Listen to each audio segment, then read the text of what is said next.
Здравствуйте, мои дорогие! Я снова рада видеть вас на своем канале. Ну что, девчоночки, сегодня новый урок. Поехали! Пришла на коррекцию моя любимая съедательница моих ногтей, и в этот раз она решила ногти не скушать, а поломать. Но, судя по всему, ее ковырятельные пристрастия здесь тоже сыграли роль, потому что поломались самые нерабочие пальцы. В обычных условиях никакой нагрузки на эти пальцы не происходит, если только им в этом не помогают. Но, тем не менее, 90% ногтей у нас на месте, и мы делаем на них наконец-то таки коррекцию, а не новое перенаращивание. Все-таки мои запугивания имели силу, и клиент держал себя в руках. Сегодня мы с этим клиентом запланировали сделать выкладной белый френчик, при этом мы хотим добавить немножечко длины. Поэтому на тех пальчиках, которые у нас поломанные, мы убираем свободный край в ноль, потому что нам нужно будет подставлять форму для наращивания нового свободного края. Ну а те пальчики, которые у нас уже имеются, с ними мы ничего делать не будем, форму подставлять мы не будем, а удлинять будем на воздух при помощи акрилатика. Как обычно, снимаем все излишки материала, при этом тоненький слой материала на ногти все-таки оставляем, чтобы не пилить по ногтевой пластинке. Кстати, в этом месте у меня еще имеются такие очень сильные подозрения, что моя ковырятельная клиентка при этом ковыряет себе еще и кутикулу, потому что с каждым разом, когда она приходит на коррекцию, у нее кутикула становится все более чувствительная. Иногда настолько чувствительная, что любое движение пилочки, любое прикосновение ей уже отдается болью, поэтому работать с ней становится все сложнее и сложнее. Но вот ковыряние кутикулы я пока доказать не могу. Она клянется, божится, что она кутикулу не трогает. Я же ей не верю, но у меня нет доказательств. Поэтому вот как только я ее поймаю за этим процессом, так сразу я вам об этом скажу. Мы же тем временем классическим методом подготавливаем наши ноготочки, отодвинули кутикулу, убираем птериги, наносим праймер, базовый гель, подставляем форму под те ногти, которые будем наращивать, и выкладываем под ложечку из материала средней вязкости.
Далее камуфлирующим акрилатиком выкладываем наше ногтевое ложе.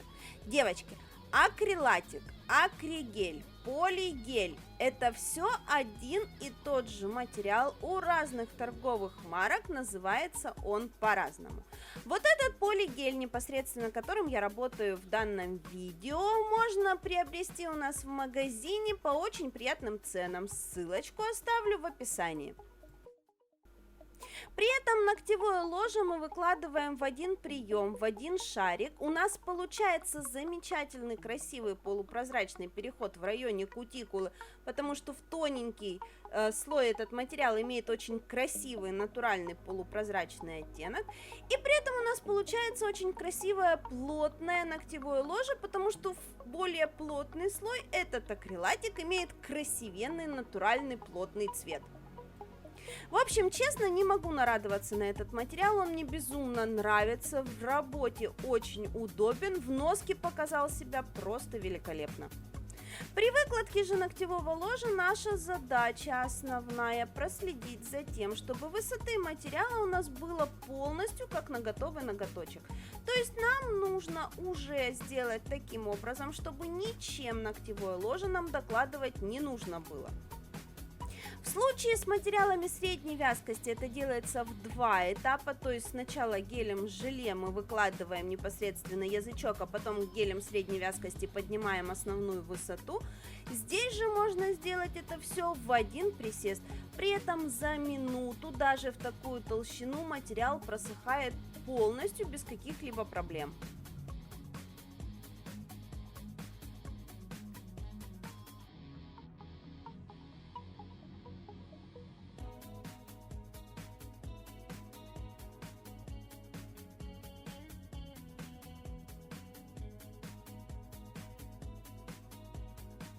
Далее нам нужно проконтролировать линию нашей будущей улыбочки. В данном случае нам нужно хорошенечко вычистить места под улыбку, под усы белого френча и проконтролировать, чтобы на всей протяжении улыбки не было никаких зацепочек.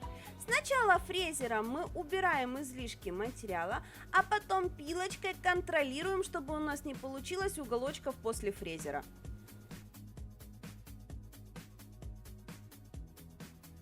А теперь белым цветом докладываем наш френчик. Белый цвет в данном случае у нас не мягкий. Очень часто в акрилатиковых системах белые оттенки, они мягкие, то есть они очень легко стираются, а поверхность предметов, деформируется форма нарощенных ногтей в процессе носки.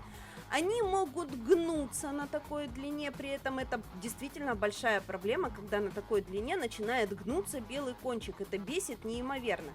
Этот же акрилатик, он не мягкий, он не гнется и он не деформируется. Но и в опиле конкретно этот белый акрилатик, он намного сложнее пилится, чем камуфляж. Поэтому, чтобы себе минимизировать опил, излишки материала снимаем при помощи фрезера. Кстати, именно этим белым акрилатиком, совершенно без постановки форм, просто на воздух мы вытянули свободный край ногтей, которые у нас были на коррекции. Если вам нужен мастер-класс по вытягиванию такой длины на воздух, можете писать в комментариях, если наберется довольно много желающих, я вам его сделаю отдельно.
Опиливаем наши ноготочки не только сверху, но и со стороны внутренней арки, потому что когда мы вытягивали длину, конечно же, материал мог у нас опуститься ниже, чем нам было необходимо, ну и дополнительно залезть у нас под ноготочек. Поэтому основную массу материала я снимаю сначала крупной фрезой, а потом более мелкой дорабатываю внутреннюю арочку, чтобы она у меня была красивая и нигде ничего не цеплялось.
Покрываем ноготочки финишным покрытием и отпускаем нашу клиентку. Такая работа у нас сегодня получилась.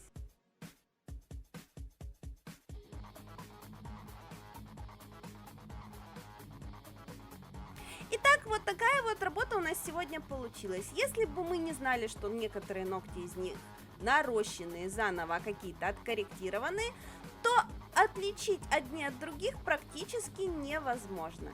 Надеюсь, вам сегодня со мной понравилось, надеюсь, вам было интересно и полезно. Я же на сегодня с вами прощаюсь. Всем до новых встреч. Пока!